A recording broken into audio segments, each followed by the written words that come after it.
So moving on, guys, we have seen now how to simplify when we have a division sign or a multiplication sign. Things now become a little bit tricky when we have a plus sign.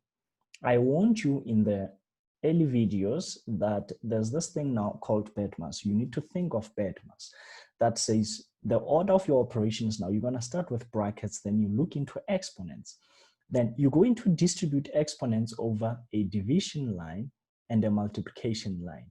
You are never going to distribute exponents over addition and subtraction. That is what I explained when I spoke about BEDMAS.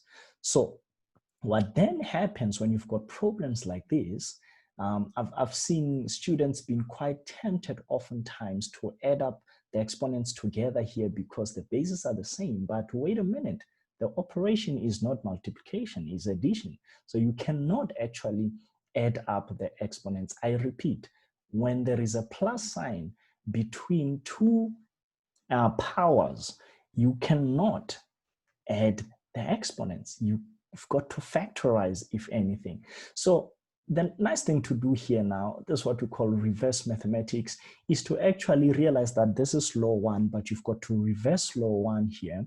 So you've got to say this is 2 to the exponent of 2n times 2 plus 2 to the exponent of 2n times 2 to the exponent 3. Of course, the reason I just said 2 here is because it's boring to write the exponent 1, okay? Now, you notice right there and then, oh, there's a common factor here. This power 2 to the exponent n appears in both cases. And by now, you know how to factorize using the highest common factor. So you're going to take this out. You are left with 2 plus 2 cubed is 8, isn't it? We can just simplify that. And then what you notice is that, oh, 2 plus 8, now these are like terms. I can actually add them. So this is where now you can apply the addition sign, and this is 10. So your final answer is actually 10 times 2 to the exponent 2n. You're gonna leave it like that. If you wanna be a little bit, tricky, sneaky and all that, you could take this thing if you just wanted to be silly. Because math is that's how math is. You could do that. Then what you notice is that you've got 4 to the exponent n. But this is not really simplified in my opinion, because 4 then is not a prime base. So you notice that actually that was the final answer. Hence I said if you wanted to be silly. There's nothing wrong that you've done with this. But if the question said really simplify, then you know you've got to leave that base as a prime base. Okay, let's move on to the next problem here. We've got 4 to the exponent x times 2 to the exponent of x plus 2 there, minus 8. So the fact that there's a negative 8 tells you already, don't you dare and try cancel the x's and all that. Please do not try that. That's suicidal, guys. So what you want to do, it says factorize. First of all, break down the bases and the exponents and see if there can be a common factor. That's what a plus or minus sign should tell you. It tells you break down the bases and the exponents before canceling out anything. Don't rush to cancel when you see a plus or minus sign between powers. So, of course, what I'm going to do here is to notice that 4 is not as a prime, it's simple. The base is not prime. So I'm going to write that as 2 to the exponent of 2x. And then I'm going to break this here into 2 to the exponent of 2x times 2 to the exponent 2 minus 8 is 2 cubed, right? You should know this one at least. There it is, all over. This is 2 squared. 3 to the naught is 1, so it doesn't really matter even if you leave it out at this point.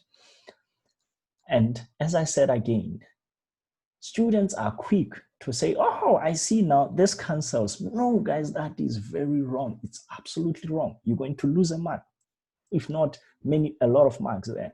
So you've got to factorize. So usually, because there is no plus or minus sign in the denominator tells you what you have to take out in the numerator. So let's see. 2 to the exponent of 3x appears here, appears there. But there, it doesn't really appear. What we've got is 2x and 2x. In fact, you could add up this together and have a 4x there. So you realize that, okay, well, then 2 to the exponent 3x is a common factor, because what is happening here, allow me to just write that these 2 here are actually going to add up to become 2 to the exponent of 4x. So you realize that what is in the new denominator often gives you a hint of the factor that you've got to take out in the numerator. So 2 to the exponent of 3x seems to be the highest common factor here, seems to be one thing that we want to address. So if I take out 3 to the exponent of 3x in the numerator, remember that's a 4x, then I'm left with 2 to the x times 2 squared in the first term, minus 1, because that whole thing has gone out, all over. Now I can just do some switching here, 2 squared. Now you can cancel.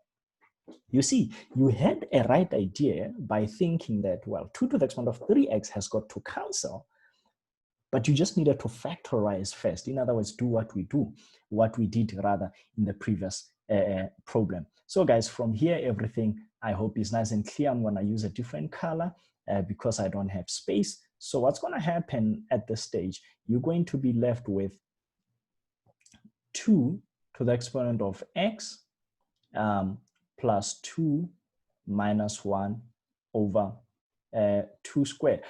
Of course, if you wanted to take this up, you could really, and what you will have then is 2 to the exponent of x. Now, notice what's going to happen. In fact, let me just do this nice and easy. You will pardon me for taking long in this video, but perhaps that's something a little worthwhile here. One thing that we can pick. If I take this 2 to the numerator, I'm going to have that. Notice it has to multiply by everything that is in the numerator. So that's what I'm going to have. Then, sorry, this is a 2 here. So then what is going to happen here, I'm going to have 2 to the exponent of x minus 2. Now, these ones are going to cancel because the exponents are equal but opposite. And then finally, minus 2 to the exponent of a negative 2. I guess you could leave it at that, or you could leave it as well. Just depends what will the examiner say, leave your answer in simplest form or whatever. However, the key thing here, as I said, simplify suggests you leave the answer as a prime base. So that's about it, folks. Remember, I'll give you some nice problems to work on. So in the next video, we'll look at 2 more examples before I give you something to try out. Stay tuned.